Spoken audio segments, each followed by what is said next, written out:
버닌나에게는 자식이 있고 한나에게는 자식이 없었더라. 이 엘가나라는 사람이 에브라임 산지에 살았는데 조그마한 마을에 살았어요. 근데 이 사람이 믿음이 좋았습니다. 믿음이 좋아서 매년 실로에 성소가 있었는데 매년 가족들을 다 이끌고 실로에 가서 그곳에서 하나님 앞에 제사를 드리고, 그리고 그 제사를 드리고 제주의 몫이 있습니다. 양이나 소를 잡아서 제사를 드리는데 그 안에 있는 모든 기름진 것, 콩팥 주변에, 허리 주변에 있는 기름진 것 전부 하나님 거예요. 하나님이 다 태워서 올려드리고, 또 제사장에게 가슴, 그 다음에 뒷다리, 가슴을 들어서 하나님께 드리고 나면 이 제사장 몫이에요. 그래서 거제로 드리고, 그 다음에 뒷다리를 흔들어서 하나님 앞에 드리는 요제를 드리고 나면 이 요제도 제사장 몫이에요.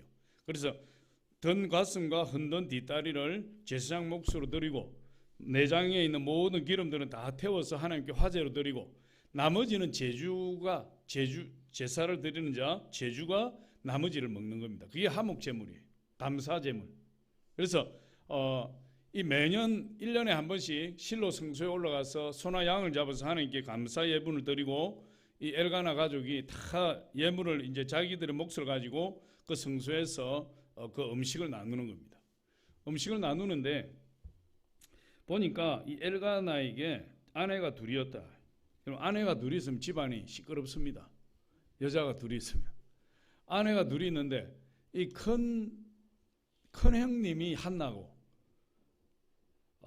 작은 부인이 버닌나예요.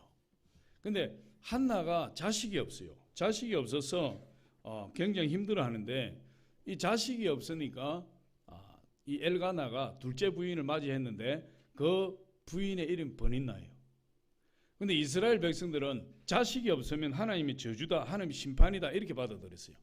그러니까 관례에 의하면 3년이 지나서 부인이 자식이 없으면 공식적으로 처벌 드릴 수 있는 어떤 그런 길을 열어놓았다. 그러니까 이 엘가나도 한나가 자식을 못 나오니까 이 버니나를 들여서 후추를 들여서 이 자식을 갖게 돼. 근데 버니나는 오자마자 자식을 쑥쑥 낳아버려요. 버니나는. 그러니까 한나가 얼마나 마음이 힘들겠습니까? 자기는 그렇게 자식을 놓으려고 해도 안 되는데 그 둘째가 들어와가지고 자식을 쑥쑥 놓아버리니까 온 가족의 관심과 사랑을 다 받아버리고, 이 한나는 상대적으로 위축이 되고, 그런데 이 버닌나가 아주 못되었어요. 보니까 이 버닌나가 얼마나 한나를 무시하는지 몰라. 아무 눈에 가시겠죠. 첫째 부인이 눈에 가시요. 그러니까 그 한나를 보니까 한나는 성격이 유순하고 착한 사람이에요. 이 버닌나는 성격이 좀 포악한 여자인데 그냥 그 형님 되는 한나를 엄청나게 괴롭힌다. 엄청나게. 성경에 보니까 그렇게 이야기하고 1장 7절에 보니까 얼마나 괴롭히는지 버닌나가 그를 격분시킴으로 그가 울고 먹지 아니하니, 이 버닌나가 한나를 격분시킨다. 격분시킨다는 말이 뭐예요? 아주 괴롭힌다는 말이야. 너무너무 괴롭힌다. 그러니까 한나가 그 괴롭힘을 당해서 참지를 못해서 어떻게 합니까? 울고, 그리고 남편이 사랑해서 2배의 재물을 주어도 입에 대지도 아니하고 그냥 눈물을 흘리고 울고, 버니나의 괴롭힘을 피해서 또 다른 곳으로 가서 또 울고 계속 그렇게 하는 거예요. 그런데도 불구하고 이 버니나가 계속해서 한나를 괴롭히는데 이 한나가 견딜 수가 없는 거예요. 한나는 그래도 큰 형님입니다. 큰 형님. 자식은 못 놓았지만은 얼마든지 싸울 수 있어요. 버닌나하고. 아브라함의 부인 사라가 자식을 못 낳았을 때 그 사라의 몸종 하갈을 아브라함이 주었는데, 하갈이 자식을 낳고 노니까 아들을 턱 놓고 나니까 그냥 자기 여주인 사라를 막 무시한대. 사라를. 그러니까 사라가 남편 아브라함을 막 괴롭히는데 아브라함이 견디지 못해서 하갈을 쫓아버렸어요. 큰 부인은 그런 권능이 있는 겁니다. 할렐루야. 그런데 이 한나는 사람이 착해가지고 그렇게 하지 못하고 그냥 버닌나 머리카락 잡고 막 패당기고 치고 그냥 싸우고 큰 형님으로서 권위를 가질 수 있는데도 불구하고 마음이 약하니까 그렇지 못하고 계속 그냥 우는 거예요. 계속 울어요.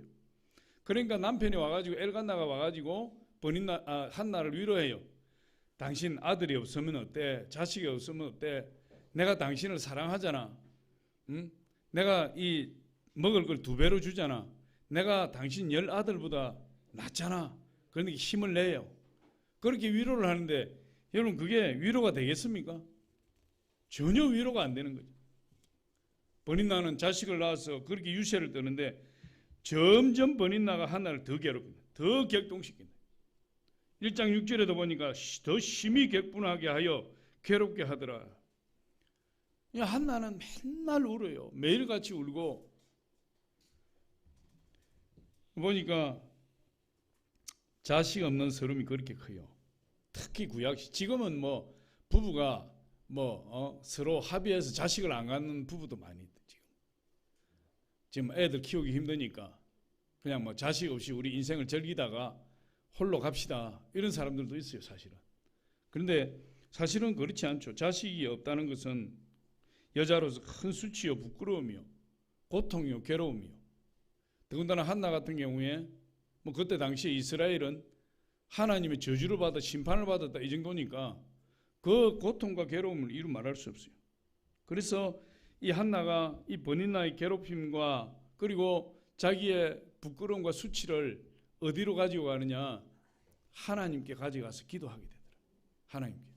그래서 오늘 제목이 고난은 기도의 자극제가 됩니다. 할렐루야.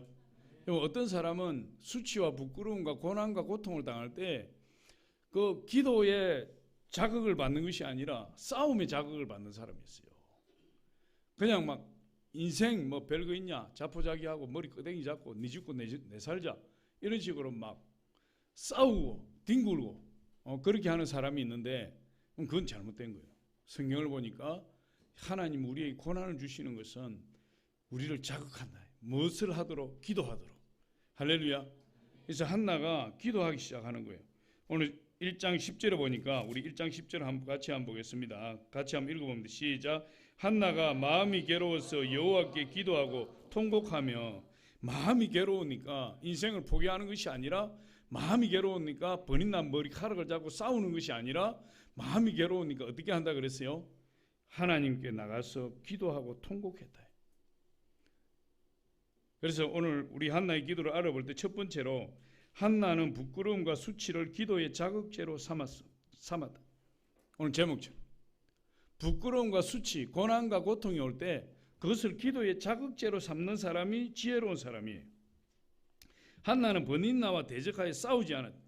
자신을 괴롭히고 발시하고 무시하고 천대하는 그 버닌나를 상대해서 마음껏 할 수도 있지만 한나는 그렇게 하지 아니하고 그 고통을 가지고 어디로 가는 거죠? 성소로 들어가서 하나님께 나아가는 그 자극제로 삼게 되었다. 그것이 한나의 현명함입니다. 기도하는 사람은 모든 멸시와 천대, 비난, 조롱 이 모든 것을 싸움의 자극제로 삼지 않고 기도의 자극제로 삼는 거예요. 그래서 우리 가운데도 힘든 일과 어려운 일과 부끄러움과 수치 드러내고 싶지 않은 그런 일이 있는 사람들은 그걸 가지고 자포자기하는 것이 아니라 하나님께 나가서 기도하는 거예요. 그것이 축복입니다. 할렐루야. 성경에 보니까 이 기도의 능력에 대해서 많이 이야기하고 있어요. 야베스라는 사람이에요. 야베스. 이 야베스라는 사람은 태어날 때부터 가정이 불운했고 그리고 아주 가난했고 집안이 가난해서 배울 수도 없었고 어려운 환경에서 이렇게 자랐는데 성경에 보니까 이 야베스는 존귀한 사람이 되었다. 존귀한 사람이 되었고 축복의 사람이 되었다. 그렇게 이야기하고 있습니다. 여러분 태어난 환경은 불우하게 태어났지만은 그는 존귀한 사람, 축복의 사람이 되었어요. 근데 성경이 왜 그가 존귀한 사람, 축복의 사람이 되었느냐 그 이유를 밝히고 있는데 야베스는 바로 기도하는 사람이었기 때문이다. 기도하는 사람. 여러분 역대상 우리 4장 9절로 10절 한번 보겠습니다. 시작. 야베스는 그의 형제보다 귀중한 자라. 그의 어머니가 이름하여 이르되 야베스라 하였으니 이는 내가 수고로이 낳았다 함이었더라. 야베스가 이스라엘 하나님께 아뢰어 이르되 주께서 내게 복을 주시려거든 나의 지역을 넓히시고 주의 손으로 나를 도우사 나로 환난을 벗으나 내게 근심이 없게 하옵소서 하였더니 하나님이 그가 구하는 것을 허락하셨더라.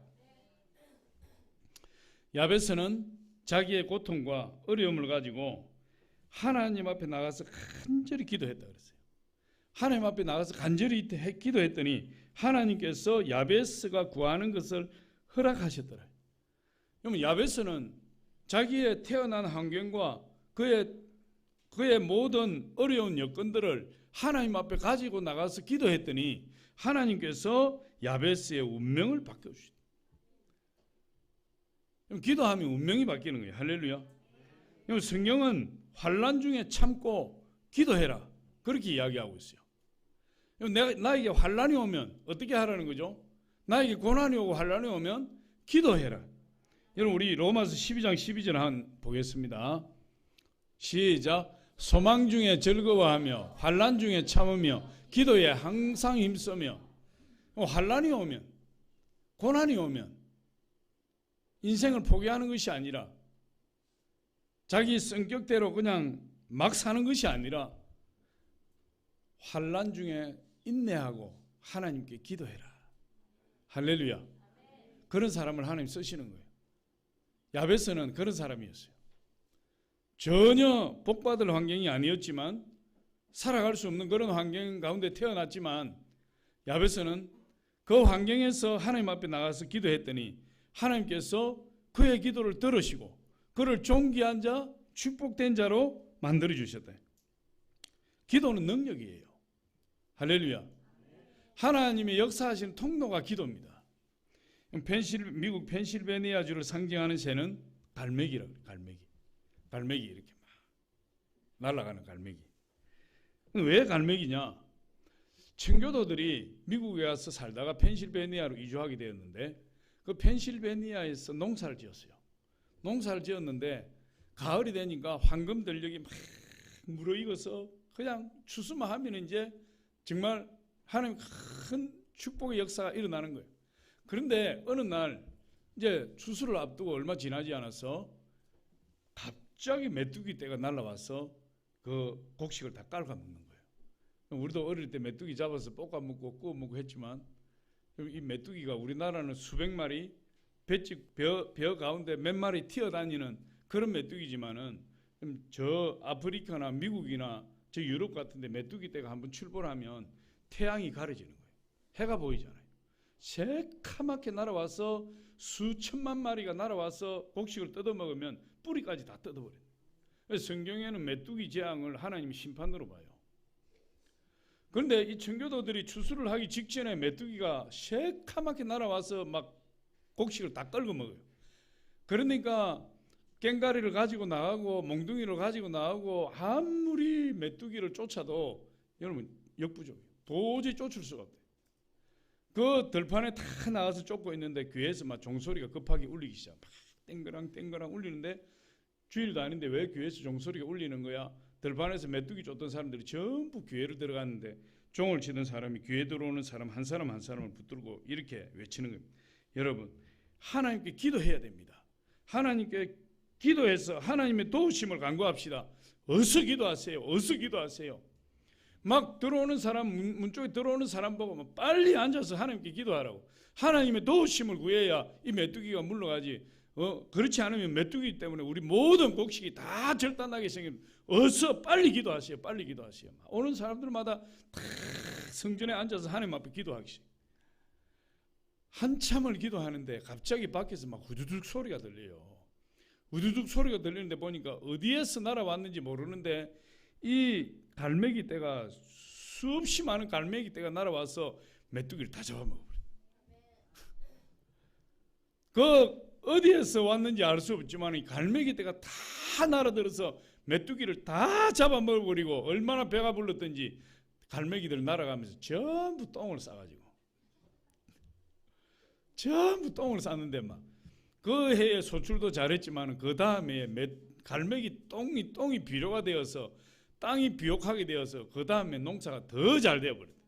할렐루야. 그럼 기도하니까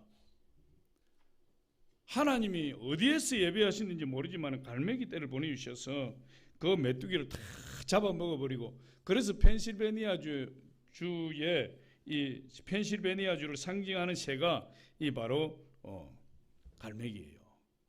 그 갈매기를 바라볼 때마다 하나님의 역사하심에 감사하고 하나님께 영광 돌리는 그런 일이 일어나게 돼요. 성경에도 보니까 이스라엘 백성들이 광야를 지날 때 고기가 먹고 싶다고 하니까 그 청명한 하늘에 고기 한 마리 새 한 마리 보이지 않던 그곳에 하나님이 동풍을 불어서 온 세상에 있는 메추라기를 몰아서, 메추라기는 우리나라로 말하는 꽁과 같은 꽁, 큰 닭만한 그 메추라기를 막 수만 마리를 몰아서 이스라엘 진영에 쌓아 놓아버렸다, 하나님께서.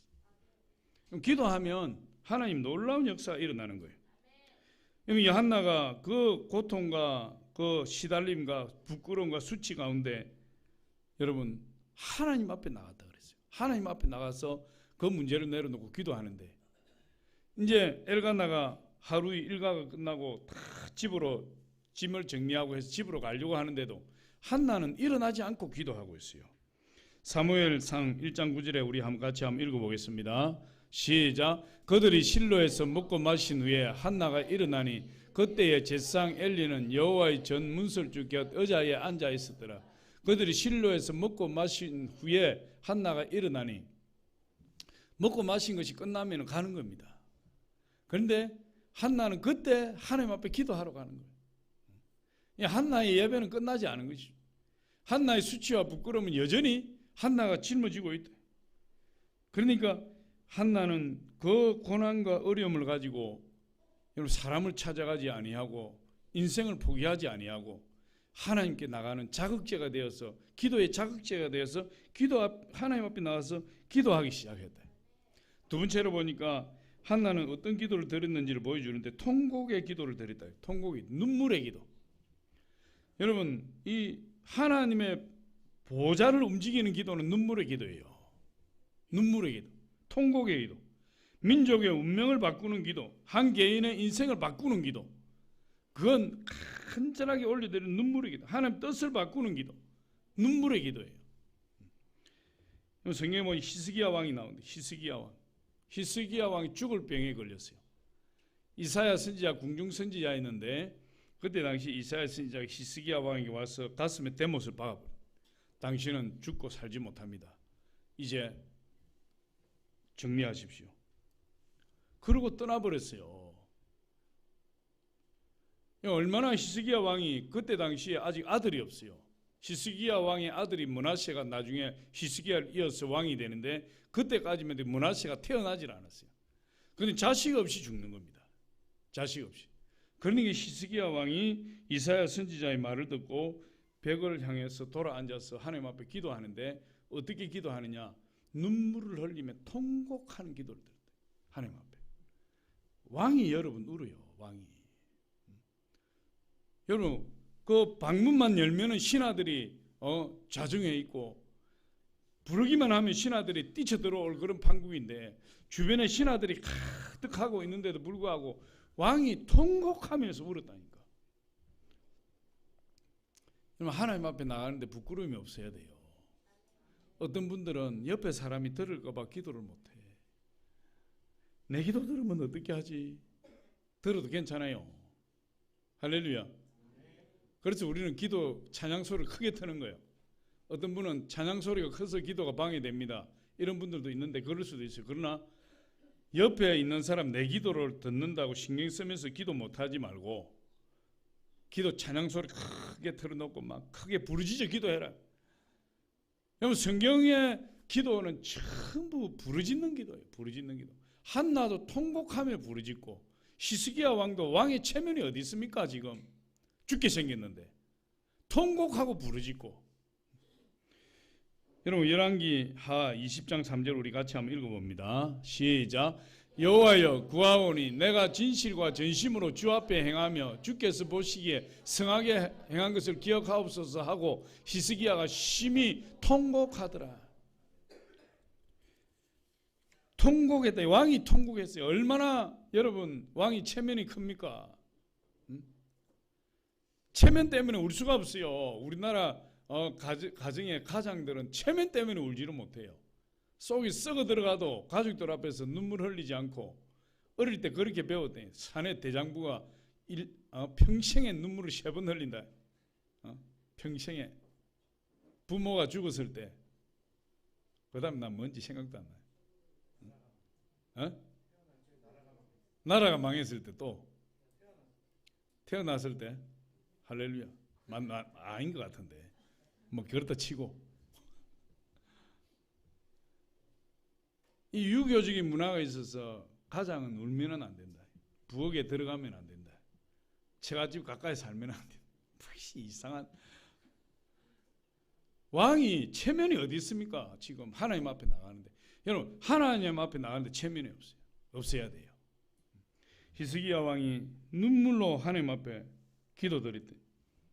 이사야 선지자가 당신은 죽습니다. 이제 왕위를 정리하시고 인생을 정리하십시오.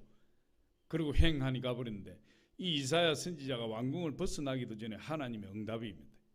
이사야 선지자에게 하나님이 내가 히스기야 왕의 기도를 들었고 그 눈물을 보았노라. 그의 생명을 15년 동안 내가 연장하여 주리라. 통곡의 눈물의 기도를 하나님 들으시는 거예요. 할렐루야. 눈물의 기도는 지성소의 기도예요. 지성소에 들어가서 하나님 목전에서 드리는 기도예요. 여러분, 한나가 보니까 한나가 마음이 괴로워서 여호와께 기도하고 통곡하며 은혜가 마르면 눈물이 말라요. 저도 개척하고 눈물을 많이 흘렸는데 요새 눈물이 말란 것 같아. 눈물이. 하나님 저에게 눈물을 주시옵소서. 은혜가 있으면 눈물이 있어요. 은혜가 말라버리면 눈물이 말라버려요. 한나는 통곡하며 눈물로 자식을 달라고 하나님께 기도했더니 하나님께서 그 기도를 들으셨을까요? 듣지 않으셨을까요? 그 기도를 들으시고 사무엘을 주셨다. 통곡하는 기도. 할렐루야. 그 다음에 보니까 한나는 서원하는 기도를 드렸다. 서원하는 기도. 우리 11장 1장 11절 우리 같이 한번 읽어봅니다. 시작. 서원하여 이르되 만군의 여호와여 만일 주의 여종의 고통을 돌보시고 나를 기억하사 주의 여종을 잊지 아니하시고 주의 여종에게 아들을 주시면 내가 그의 평생에 그를 여호와께 드리고 삭도를 그의 머리에 대지 아니하겠나이다. 서원하여 이르되. 서원하여 이르되. 서원한다는 것은 하나님께 조건을 내세우는 거예요. 약속하는 거예요. 하나님 이 기도에 응답해 주시면 제가 이렇게 하겠습니다. 그게 서원 기도예요. 강력한 기도입니다. 강력한 기도. 그래서 정말 위급하고 다급하고 꼭 내가 빨리 응답을 받아야 되겠다. 그런 기도는 서원 기도하는 겁니다. 하나님 이 기도에 응답해 주시면 제가 이렇게 하겠습니다. 저렇게 하겠습니다. 지금 한나가 얼마나 버닌나의 괴롭힘이 힘들었던지 자식이 없는 서름이 얼마나 컸던지 하나님 앞에 서원하는 거예요. 하나님, 저에게 만약에 자식을 주시면 제가 그 자식을 하나님께 드리겠습니다. 지금 머리에 삭도를 내지 않겠습니다. 이 말은 나실인 서원을 하는 겁니다. 이스라엘 나실인 제도가 있는데 그 나실인은 레위 지파로 태어나지 않았지만 레위인들은 다 하나님 성소에서 하나님 섬기는 자들이니까 레위 지파로 태어나지 않았지만 다른 지파의 출생임에도 불구하고 하나님을 섬기고 싶을 때 서원하는 거예요. 하나님 1년 동안 나실인으로 하나님 섬기겠습니다. 그럼 1년 동안 머리도 기르지 아니하고 포도주도 마시지 아니하고 자기 몸을 거룩하게 유지하고 시체도 만지지 아니하고 부정한 곳에 가지도 아니하고 오직 하나님만 섬기는 거예요. 하나님 평생의 나실인으로서 하나님 섬기기 위해서 평생의 머리를 자르지 아니하고 포도주도 마시지 아니하고 포도씨도 먹지 아니하고 짐승의 시체도 부모가 죽어도 시신을 만지지 아니하고 가까이 가지 않고 부정 타는 곳에 가지 아니하고 자기를 거룩히 구별하여 하나님께 드려야 돼. 그게 나실인이. 근데 한나는 지금 하나님 아들을 주시면 그 아들을 평생 나실인으로 바치겠습니다. 그 서원을 한 겁니다. 그러니까 이 나실인의 대표적인 인물이 누구냐면 삼손이에요. 삼손 아시잖아요. 삼손은 그의 부모가 나실인으로 서원을 해서 나실인이 되었는데 삼손은 나실인이 되었어도 그 나시린의 규례를 지키지 않았어요. 시체도 만지고 사자를 죽여놓고 사자 속에서 꿀을 따서 먹어버리고 여자를 가까이 해서 엄란하게 생활하고 그리고 사람을 쳐서 죽이고 막 힘이 막 머리카락에서 힘이 나오는데 그 힘을 주체하지 못해서 나귀 턱배 하나를 가지고 블레셋 군대 1000명을 쳐서 죽이고 결국 블레셋 사람 들릴라 그 요염한 여인의 무릎팍을 베고 그냥 인생을 망쳐버렸다. 그 힘이 내 힘이 이 머리카락에서 나온다. 삼손이 낮잠을 무릎을 베고 낮잠을 자는 사이에 블레셋 사람들이 와서 바리깡을 가지고 머리를 다 밀어버렸다. 그때는 바리깡이고 가위를 가지고 밀어버렸다. 그러니 삼손이 떨치고 일어나서 힘을 쓰니까 힘이 다 사라져. 그가 끌려서 블레셋으로 가서 두 눈이 뽑히고 그 큰 덩치를 가지고 돌멩이 맷돌을 어깨에 메고 맷돌을 굴리다가 머리카락이 자라서 하나님 마지막 회개하니까 하나님 힘을 주셨는데 그 다곤 신전에 기둥을 붙들고 마지막 힘을 써서 그 다곤 신전을 무너뜨려서 성경을 보니까 삼손이 살았을 때 죽인 사람보다 죽을 때 죽인 사람이 더 많았다.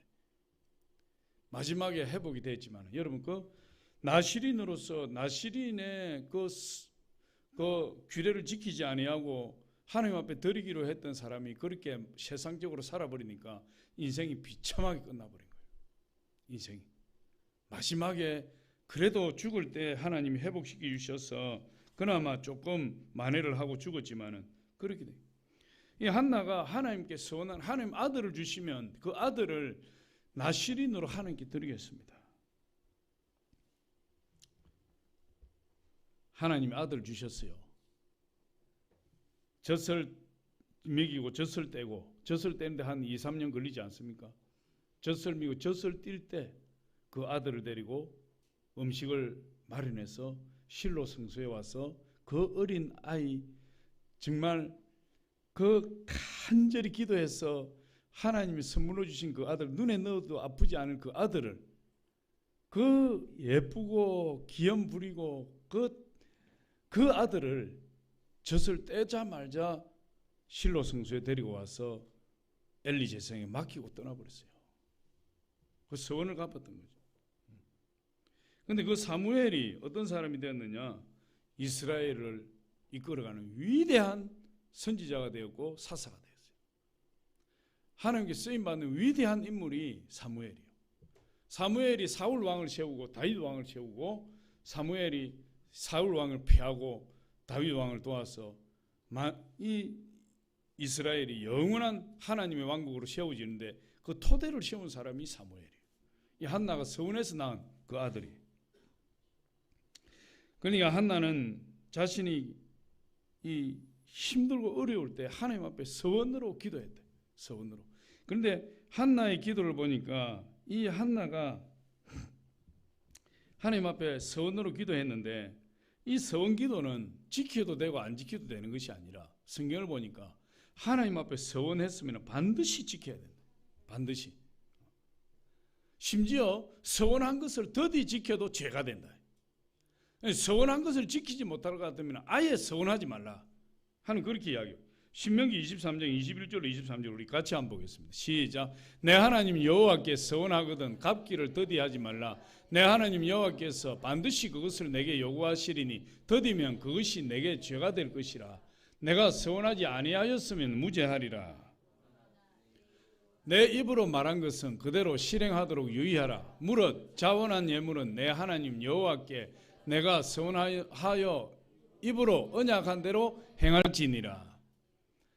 서원한 것을 갚을 생각이 없거든 아예 서원하지 말라. 서원하고 나 몰라라 하면 그것이 큰 죄가 되고 서원하고 나중에 하고 갚지 않고 있으면 그것도 큰 죄가 된다. 서원하지 않았으면 죄가 없었으려니와 서원했으면 갚아야 되고 갚지 않거나 더디게 갚으면 그게 죄가 된다. 하나님 앞에. 그래서 그 서원 기도가 강력한 기도가 되는 거예요. 내가 서원했으면 내가 불리할지라도 갚아야 돼.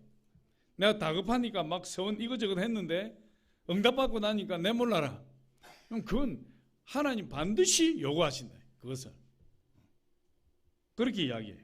그러니까 차라리 하나님 앞에 서원을 갚을 생각이 없으면 서원을 하지 마세요. 하늘로도 맹세하지 말고 땅으로도 맹세하지 말고. 하늘로 맹세하지 말라. 하늘은 하나님의 보좌이며 땅으로 맹세하지 말라. 땅은 하나님의 발등상이며 성전으로도 맹세하지 말라. 맹세했거든 지켜라. 하나님 그렇게 이야기해요. 우리가 하나님 앞에 쉽게 맹세하고 쉽게 서원하면 안 돼요. 반드시 하나님 그것을 찾으신다. 여러분 그렇게 이야기해요. 이 한나가 이 서원 기도를 하면서 얼마나 깊은 그 기도를 드렸는지 몰라요. 한나가 처음에는 한나가 통곡하며 기도를 울부짖는 기도를 드렸죠. 그런데 그 울부짖는 기도를 아주 깊이 드리는 모습이 보니까 통곡하고 부르짖다가 탈진해버렸대. 한나. 기도를 어떻게 하는지 보여주고 있어요. 우리 기도가 부르짖는 기도가 돼야 돼요. 통곡하는 기도가 돼야 돼요. 그 기도를 오랫동안 한나가 했는데 오래 하다가 보니까 몸이 탈진이 와서 그때부터 소리를 내지 못하고 입만 동하고 있어요. 입만 힘이 없었어. 그랬더니 엘리 제사장이 그걸 보고 저 여자가 하나님의 집에 와서 술이 취해가지고 저 주정뱅이 하는구나. 엘리 제사장이 오해를 했어요. 엘리 제사장이 그때 당시에 굉장히 제사장으로서 대단한 그런 권한을 가지고 있었지만 영적으로 무지했습니다. 사무엘이 자랄 때 하나님의 음성을 듣지만 엘리 제사장이 전혀 하나님의 음성을 듣지 못해요. 그 두 아들 흠니와 비느하스가 하나님의 제물을 거룩한 하나님의 제물을 더럽혀서 전쟁에 나가서 한날 한시에 둘 다 죽었어요. 엘리 제사장이 문 앞에 의자에 앉아서 햇빛을 쬐고 있다가 전쟁에 나간 두 아들의 소문을 듣고 놀라서 뒤로 넘어져서 목이 부러져 죽었어요. 그 며느리가 그 소식을 듣고 옆에 있다가 아기를 유산해버렸어요. 그러면서 엘리 제사장 집안이 망해버립니다. 나중에. 그렇게 무지했는데 그 엘리 제사장이 한나가 입을 뻥긋뻥긋 하는 것을 보고 저 여자가 술이 취했구나 하고 한나에게 가서 포도주를 그치라. 네가 술을 먹지 말라. 이렇게 이야기를 해요. 그런데 한나가 엘리 제사장을 향해서 주여 제가 술에 취한 것이 아니라 제 마음이 괴로워서 하나님 앞에 기도하고 있습니다. 그렇게 이야기하는 엘리 제사장이 깜짝 놀란 겁니다. 보니까 술이 취한 것이 아니라 기도하는 겁니다. 얼떨결에 엘리 제사장이 한나에게 뭐라고 이야기하냐면 축복해버렸어요. 하나님께서 내가 구한 것을 응답해 주시기를 원하노라. 그 내용이 17절에 있는데 우리 같이 한번 보겠습니다. 시작. 엘리가 대답하여 이르되 평안히 가라. 이스라엘의 하나님이 내가 기도하여 구하는 것을 허락하시기를 원하노라. 그런데 한나의 태도가 굉장히 중요한데 엘리 제사장이 얼떨결에 그렇게 한나를 축복해 버렸어요. 어떻게 보면 네가 왜 술이 취해서 그렇게 중언부언하느냐 그 말을 한 것이 미안하고 민망해서 그냥 한나에게 축복해 버렸을 수 있습니다. 그런데 한나는 그 제사장의 축복 기도를 자기 걸로 확 받아버렸다. 그게 중요해요. 우리 18절에 보니까 우리 같이 한번 봅니다. 시작. 이르되 당신의 여종이 당신께 은혜 입기를 원하나이다 하고 가서 먹고 얼굴에 다시는 근심이 없었다. 한나가 엘리 제사장이 너의 기도가 하나님께 응답되기를 원하노라 그랬더니 그것을 한나가 탁 받아버렸어요. 탁 받고는 하나님께 감사 기도를 하고 일어나서 가서 먹고 얼굴에 근심이 하나도 없더라. 다시 말해서 엘리 제사장의 축복 기도를 듣고 그것이 하나님의 응답인 줄 알고 그대로 이루어진 것을 믿고 그대로 생활을 해버렸다.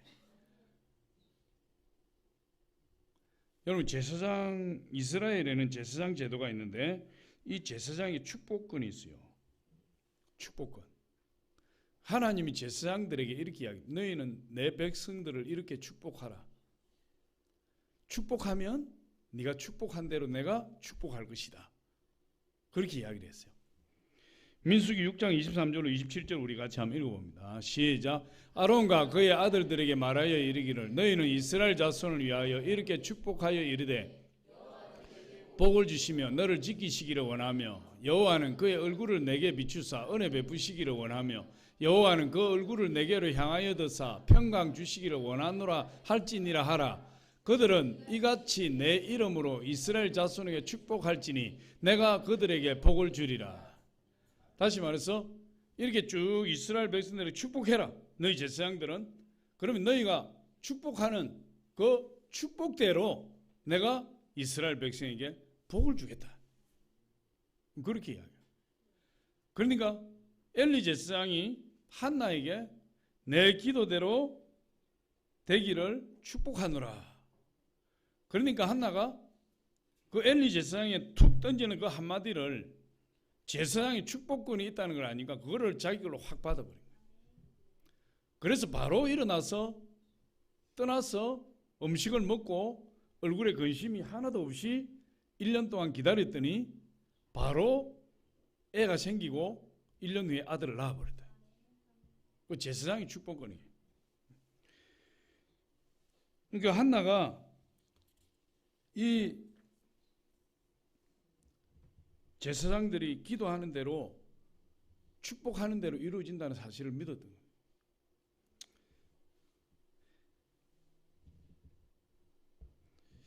엘리 제사장의 축복의 기도를 듣고 그대로 믿고 근심 걱정을 다 내려놓고 먹고 마시고 다시는 근심이 없었더라. 한나의 대단한 믿음입니다. 오늘날도 마찬가지예요. 기도를 받는 사람이 어떻게 받느냐? 믿음으로 받느냐? 기도를 받는 사람이. 하나님 앞에 나가서 기도하는 사람이 믿음으로 기도하느냐? 기도에 응답이 있느냐 없느냐는 거기에 달린 겁니다. 내가 축복을 받느냐 받지 못하느냐 거기에 달린 거예요. 응답을 받느냐 받지 못하느냐 거기에 달린 겁니다. 그럼 결론적으로 말씀드리겠습니다. 하나님께서 한나를 생각해 주셔서 한나에게 아들 사무엘을 주셨고 한나는 서원한 대로 그 아들을 하나님 실로 성소에 갖다 바쳐버렸어요. 그랬더니 하나님께서 서원을 갚은 한나에게 삼남이녀를 더 주셨다. 삼남이녀.